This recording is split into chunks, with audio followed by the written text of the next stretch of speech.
This is Critical Nonsense, our high-lowbrow show about culture, science, and tech. This week, Aaron asks us about our sick responsibilities.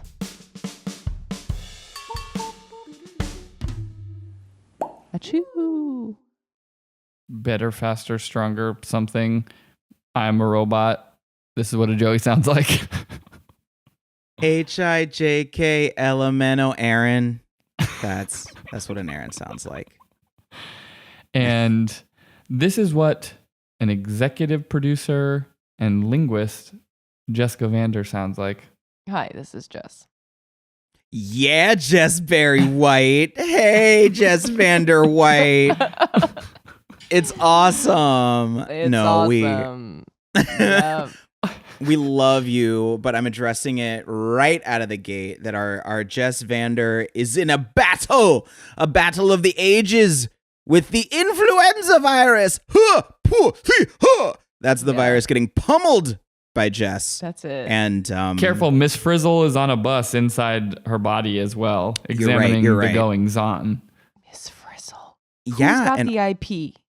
And when is it getting a Greta Gerwig level treatment on the big screen? It's been rebooted on Netflix because I let Emerson watch the old one, and then she was watching something, and I was like, and she like loved the Magic School Bus, but I think there's only like one season of the original or something, and she was like, I came in one day, I was like, what are you watching? This looks like the Magic School Bus, but it's not, and Netflix made a reboot of it.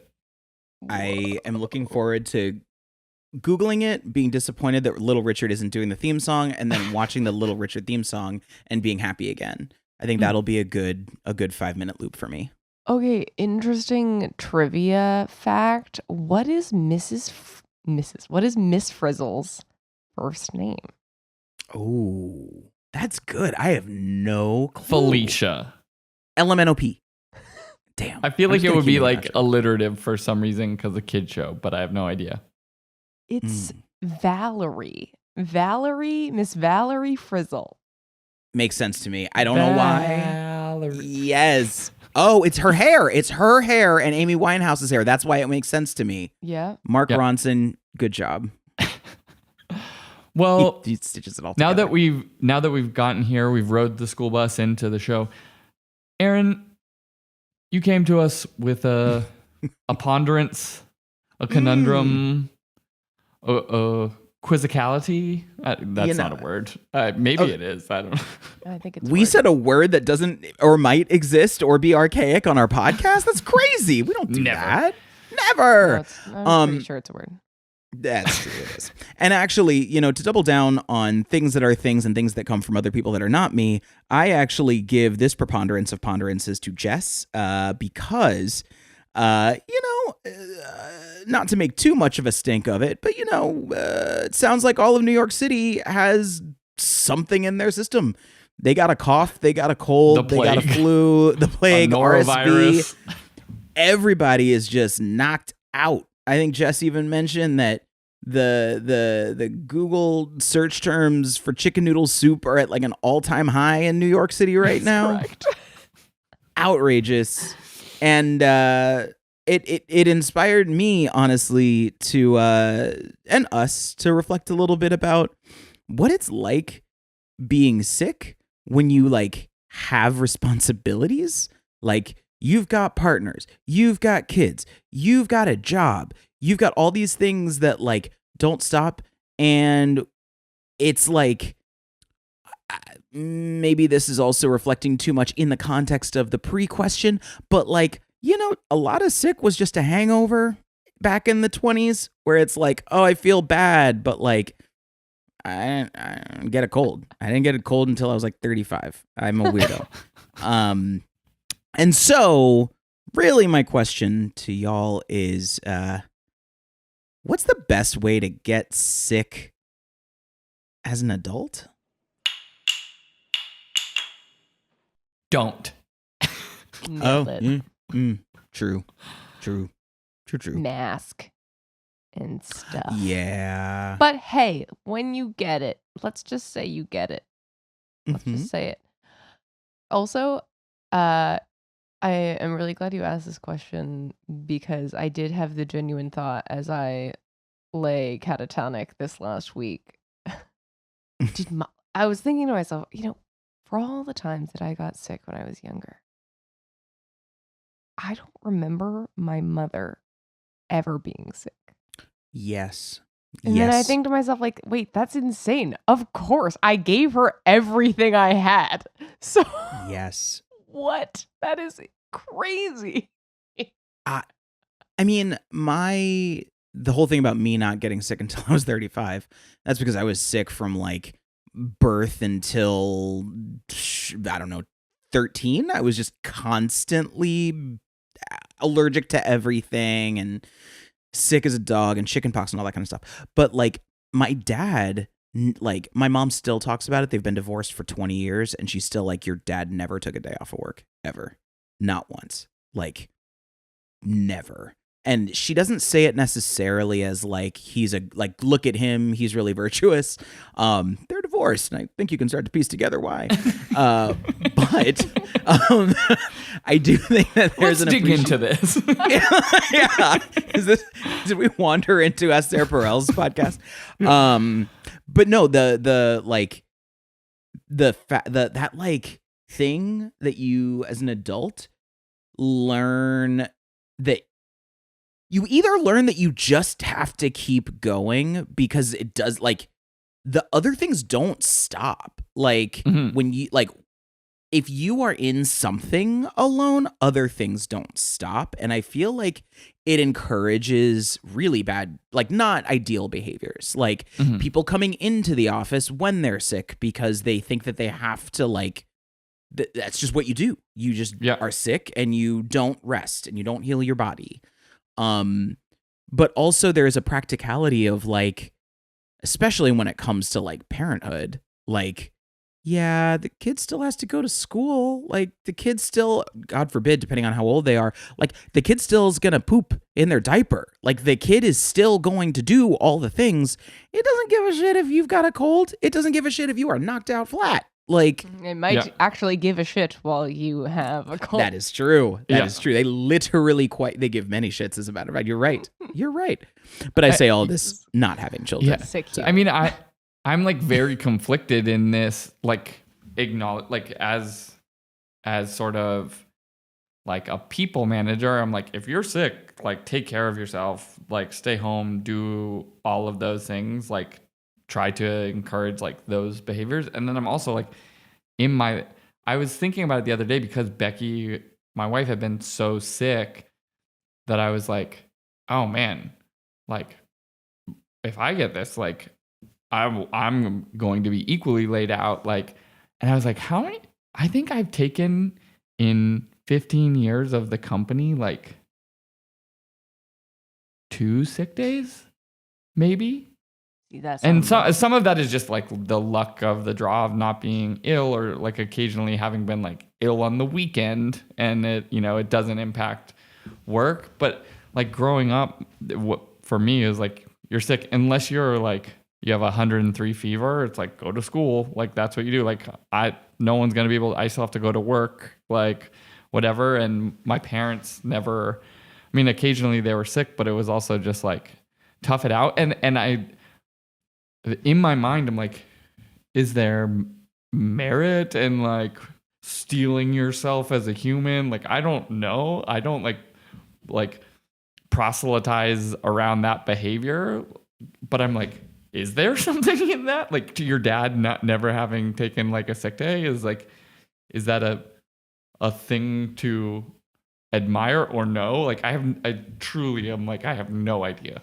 Well, there's a really interesting thing I talked about with my dad. I didn't realize that he and I had this in common, but I had complained to him one time that I felt like I always got sick at times that were convenient for my work, where I would get sick like right in the first vacation day.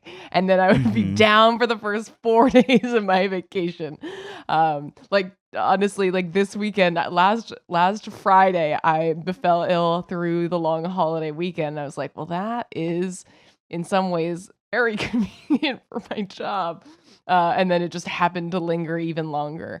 But I talked about it with him, and he was saying like that always happened to me. Like whenever he was go go go, like could not, like for whatever reason, let up because something needed him with, especially back in his like medical training days, wouldn't get sick until the first moment of break, and then and only then would he get sick. And I was like, why do you give this to me? And he's like, I don't know, but also I think there is some clear sign of that interesting facet of your immune system like holding out, which Yes. definitely seems not virtuous if you ask me, but there's something to that of being a person who's so committed and feels so much a sense of responsibility to those around them and to the things that they owe, that all of a sudden their body is keeping up with that too, until it can't. Mm-hmm. It strikes me like I think it is important that no one gets judged for like, what they do with their time. If it doesn't hurt anybody else, have fun. Like that's that's at least a mantra that I have. And so I judge my dad for other reasons, and I don't trust you, or I don't judge you, Joey, for other reasons. You know what I mean? Like, yeah. So there's that. And then but one thing that I think is really interesting is like hyper-individualist cultures that force us, especially in America in particular, to believe that it all falls on only one's shoulders, and also to have built a society where it's only on one's shoulders. Yeah. Because when I think about like, I'll just use a business as a metaphor, but if you're like a lone wolf entrepreneur, I hear this from like drag queens a lot, actually. And like performers, stand-up comedians too. It's like, if you are sick, you can't make money. Like every sick day that you are down, you are taking money out of your pocket. And that changes your calculation on whether or not you are going to go to work, or whether you are not going, and like how sensitive you are to your need to heal and your need to like slow down. Scale that up to like a duo, thinking about, and that sits both in like maybe a business and or a family situation. If one of you is down, the other one's gonna be up. But you can't, Branch and I have a joke at home always. It's like only one of us can go down at a time. Like that is it. And it can be chronic. It can be a major, major thing, but only one of us goes down at a time. Like we good? Bodies, you listening? Great. Like that's deal. Packed. But then when you think of it, no couples total knee replacements. Like yes, exactly. If we both are getting new hips at the same time, I guess we're not getting new hips. I guess we're just gonna have to roll around on the floor or something. I don't even know what you do without hips. You just like turn into jelly beans, like doing the worm all the time to get from the kitchen to the couch. I don't know. If you've lost your hips, just drop us an email. Let us know. Tell us what it's like. Can't find them. Can't find them. They just where are my glasses? Where are my hips? Yes. Where did I put those damn hips? Looks like it belongs to a 40-year-old man. Unclear. Unclear. But the piece that I like that is big is the communal mindset, right? Like if you like societies in which we raise children as a community, not as these individual cloisters, you can be sick and go down because you know that someone else is taking on that labor in some way. Bring a casserole. Yeah. Multi-generational households. Grandma can take care of the kid a little bit while you're down because you all live together and all that. Similarly, in a business, you can be sick and then you can trust and delegate to the rest of your team to punch up, pitch in, do a thing that you don't know how to do and knock it out of the park, or not knock it out of the park. But guess what? It's not all going to fall apart. Like you have the room, but I do think that the way that that American society is structured, and also like the individualism that's at the heart of it, keeps us from being more oriented toward like, all right, let me just be sick. Like being sick is an activity in and of itself, and I'm going to now do that activity, which is also healing. If it makes me feel better. I mean, it's funny that you said, because there's also like clearly very like gender dynamics in this too, in like cultural conversation, like the number of movies or shows that talk about like when men get sick, they turn into like little babies and what, like those types of ideas. And like, a mother is not like, doesn't get permission to be sick, but like dads turn into babies, or like there's these like all these different stories swirling. But I think you're totally right. Like, where do you get the air cover from a community, from like it takes a village to it takes whatever you got, like scrap it together. Somebody please show up. I'm like, yeah, I can't take care of my kid because I have a norovirus and I'm like on the bathroom floor, and you can't make dinner on the bathroom floor, you know? You can, but it'd be gross. Yeah. Ham sandwich. Not passing code. You know, the idea of that, like, if you have a well-balanced portfolio at every scale, it should work out, is also what makes the pandemic such an interesting case study here, because of the panic of like, whoa, wait. We could meaningfully disrupt the entire societal portfolio, and we like can't actually have that many people go down at once. Like, that actually is so disruptive, and we're still feeling the ripple effects of understaffing across so many industries, and like things that still haven't bounced back from that, because now we realize like, whoa, we are teetering at any moment on not having the balance, like not having the buddy who's up while we're down. But it also emphasized, because of sort of quarantine dynamics of a pandemic, you couldn't rely on a village. Like, you know, like I personally felt like I didn't want to go to my parents or Becky's parents because I didn't want to get them, like the potential guilt of getting them sick, and heaven forbid something very bad happens for me was like, I was so afraid that I would get someone sick and then like they would die or something, that then you had to do that sort of like over reliance on like either nuclear family or self, that then I think probably additionally to like what you're saying of like resources weren't even available as like that small unit, but then we had to overemphasize, and we're probably stuck in some of those patterns still. Yes, although there is an interest, like there's the benefit of that awareness. It was like probably step one away from that more individualistic mentality pre-2020, that no better an example of a conversation that I will never forget that I had with our own Alana Bondell, where like I was sick and I was for sure the person to be like, I am stronger than this, and would go into the office. And the conversation with Alana where she was like, I don't know how to tell you this, but I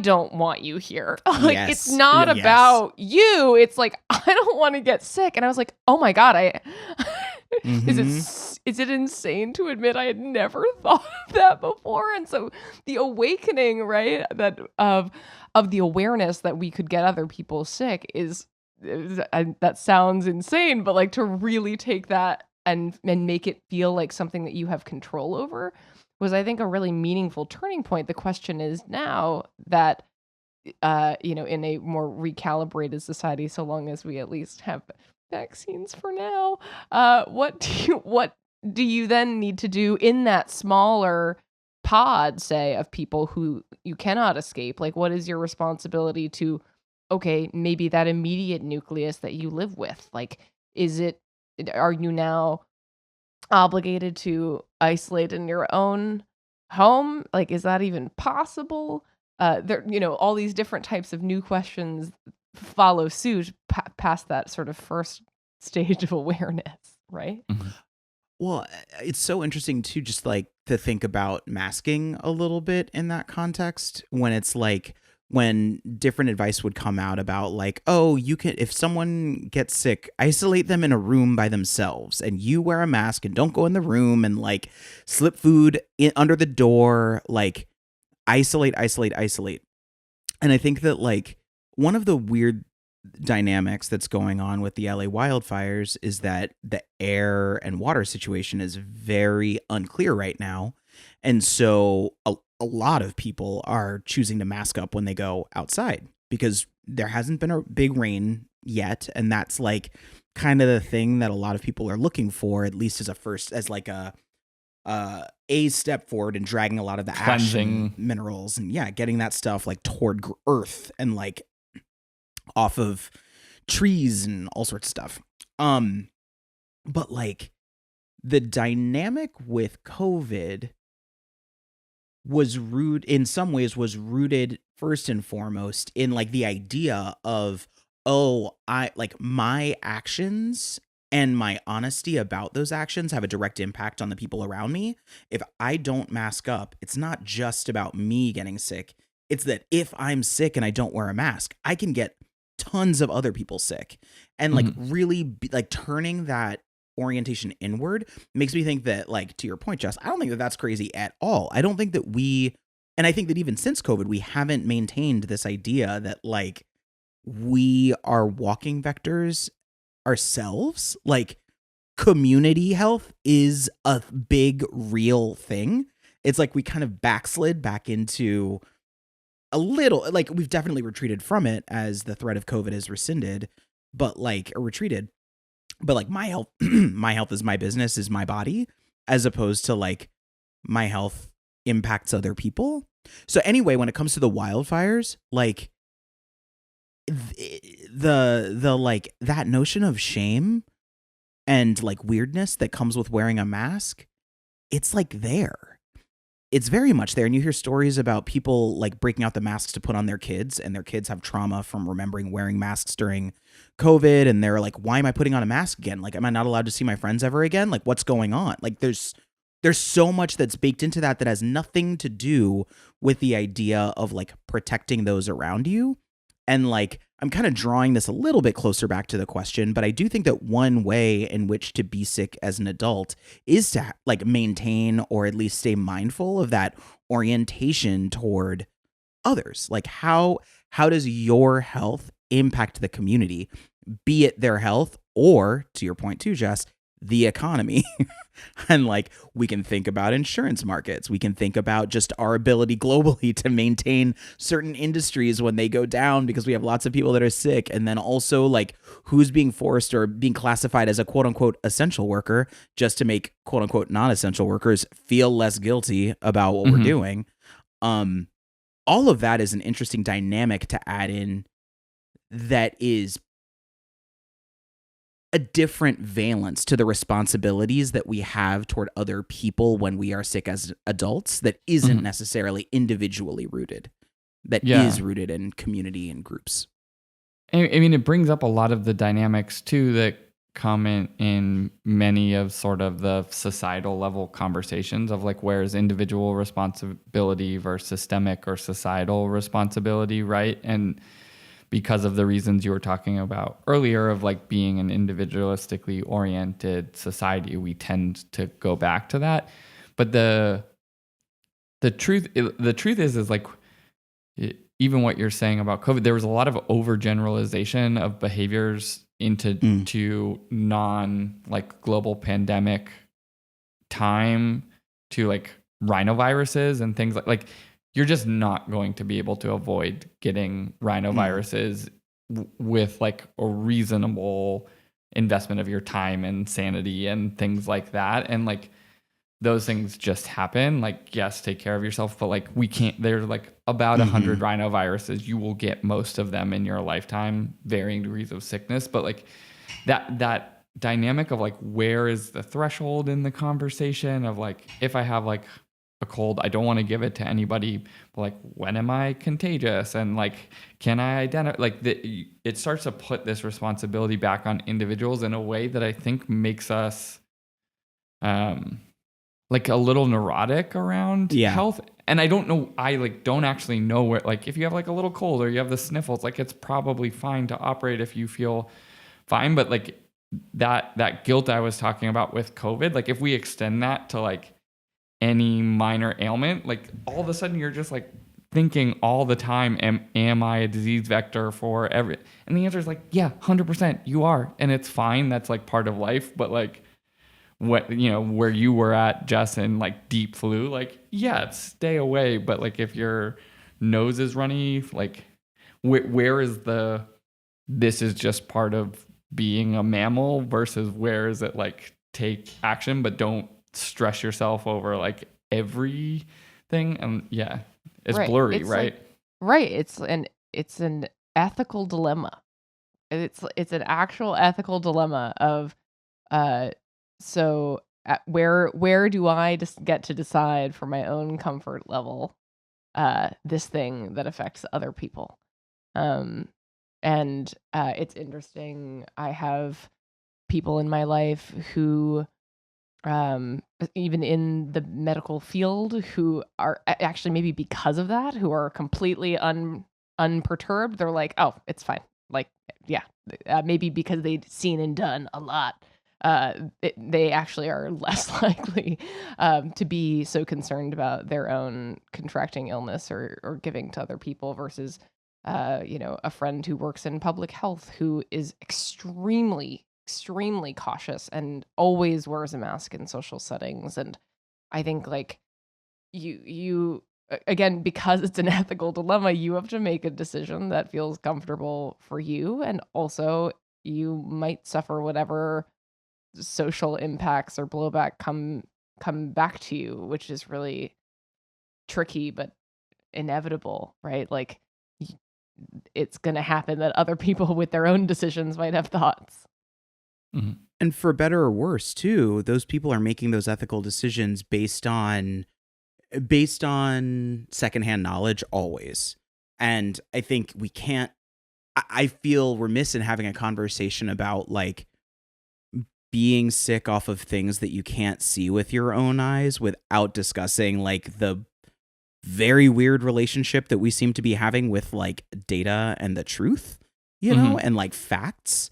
And when I think about like, there's certain things that like when you're sick, you can observe and probably say, I feel this way, I need X. Like my nose is running, I need Sudafed. Or I am fatigued, I need to rest and not move. Mm-hmm. But then there's like the layer of like, well, maybe you should like talk to your doctor, or don't do this, look online for what your symptoms are, and like use secondhand data to inform what you believe you should do. Like, should I stay away from people? Should I rest? Will my body feel better, but my mind not feel great for a little while? Like trying to discern all those things. And I guess what I'm getting down to is like, when we get sick, it's always a certain amount of a guessing game. And I think that some people are more comfortable with those guesses than others, where it's like, I guess what I need to do is sit on the couch with chicken noodle soup and watch Maury Povich for 6 hours. Like that actually might be a thing that my body is saying, do, but I'm guessing it. Jerry, right, and that Jerry.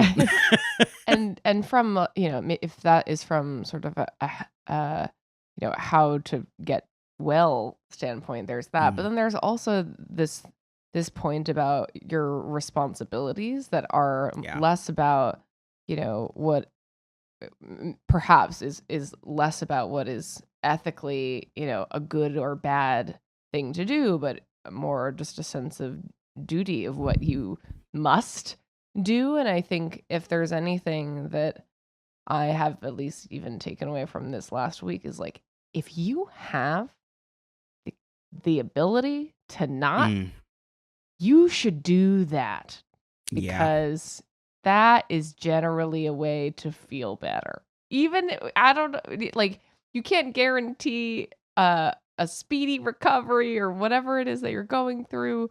You can't, especially if there are other impacts to other people that you have to take into account. Like that is its own thing. But if you cannot, wow, that's great. You should not. And as a friend in public health, as a matter of fact, reminded me, although it's really hard when you're sick, that's the best time to get creative. And so get creative about how to cover some of those responsibilities while you're sick. What resources do you have available to you that you're not tapping? What ways can you buy yourself an hour of a nap rather than 3 hours of a nap? How do you rest your mind if your body can't rest? Like all of those sorts of things. If you do that, then it takes away some of the like black and white of it all, which can also alleviate a lot of the guilt, can alleviate a lot of the neuroticism, can just get back to like, wait, my body is telling me that it is out of sorts, and if I ignore it, that's not going to make a difference. So what do I want to do? Yeah, Eisenhower matrix, right? Like, does this need to happen today? Can someone else do it? What happens if I wait until tomorrow or the next day? Like, that is super useful. And occasionally, even when you're sick, right, there may be one thing. It's like, fuck, I can't offset this one responsibility, but all the other ones can go away. And that feels like so much more manageable to be like, I got one thing to do today and then nothing, or, you know, like whatever it is. And so, yeah. Jessica, do you want to bring us to your sick corner? I'm wearing a mask. It's fine. Yeah. Okay. I think what we have discovered is that when you are sick, you must recalibrate all of the various stakeholders that you are not considering most likely.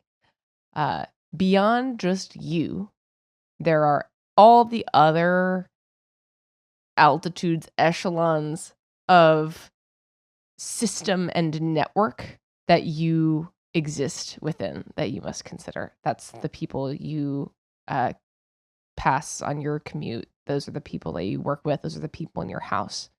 Those are the people at every grocery store. I don't know. Just all the many different layers of people that you could be interacting and the people that they affect.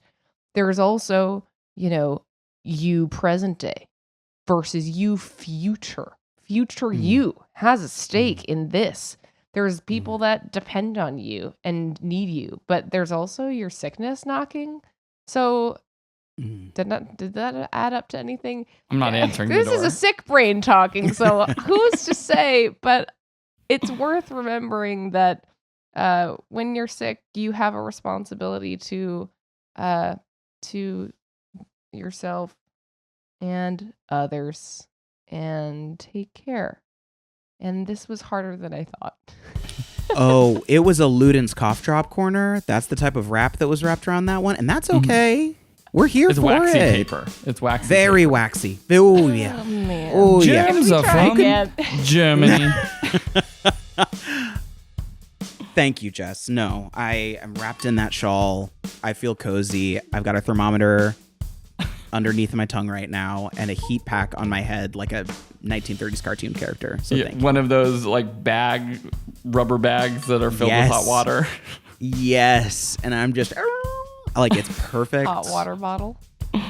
I squeezed open a can of spinach that made a perfect arch into my mouth. Yeah. Yes. Ding, ding, ding. I'm back.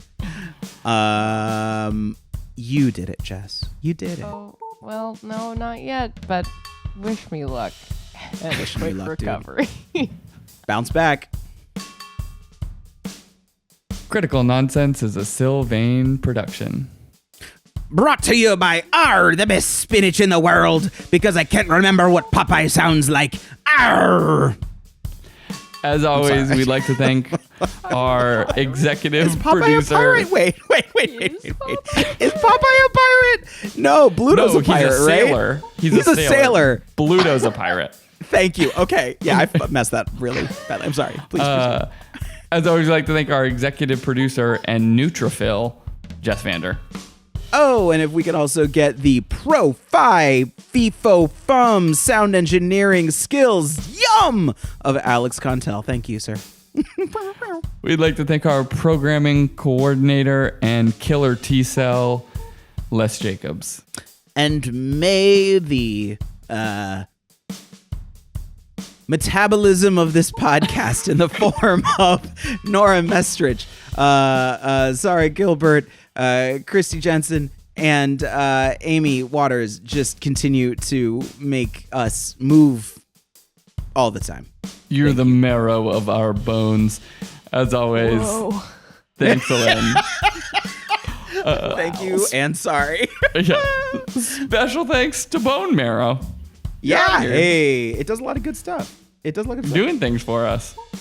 Special thanks to ibuprofen. It is a miracle. It is amazing and a modern marvel.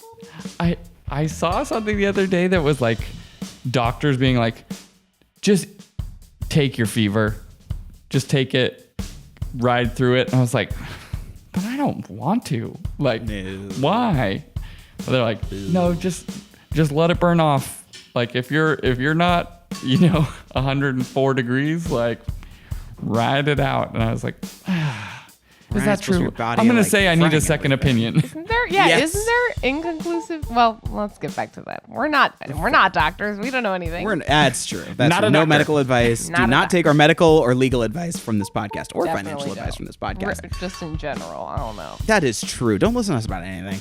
Heartfelt one. Thank you to all the first responders in LA. Like, boom. What they've been doing, what they continue to do, what they have had to face in all of this are horrors that none will ever be able to fully comprehend or understand, and the trauma is going to last for a long time. So if you see a firefighter, if you see a police officer, please give them a high five. This is a time that what they do is at its best. So, yeah. Tip of the mustache to them. Indeed. My brother-in-law's a firefighter, and I'm just like, you are awesome. Yes. Yes. I've got one more special thanks. Special thanks to Michelle Obama's empty seat on Monday. That's all I have to say about that. Thank you. Special thanks to my mom for teaching as a nurse, like just always talking to me about medical stuff and helping me feel like I understood more how bodies worked and feeling like empowered in that sense, Yeah. And then quizzing me on like the chemical names of medicines, like turned it into a game, but then she'd be like, what's Benadryl? I'm like, diphenhydramine. And like, what does it do? And like that type of stuff. But yeah, it makes me feel like way more competent if like my kid is sick or I'm sick or someone around me is sick. And so thanks, Mom. Wow, thanks, Mom. Oh, thank you to Joey's mom as well. Period.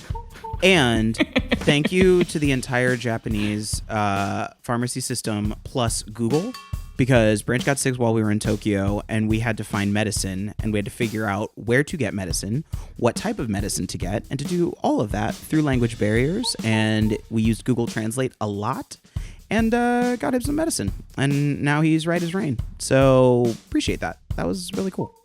Thanks, Japan. Thanks, Japan. The entirety. Appreciate it. Thanks, Japan. And thanks to your mom. Oh, and one last one. Thank you to Jess's bed, because she is going through a nap right now because she's earned it after recording an entire podcast. Yes. Yeah. Yes. Burn Get it out. yourself some rest. Get that peppermint tea, girl. Relax. Go to it. It's very good. Love you. Mean it. Bye. Ciao.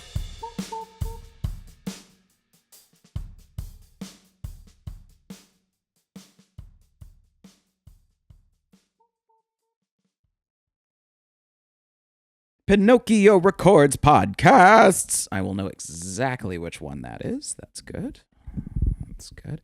Alex, do you always get my weird beginnings from every recording that I send you, don't you? But you never listen to them because you're just lining up the sine waves, right?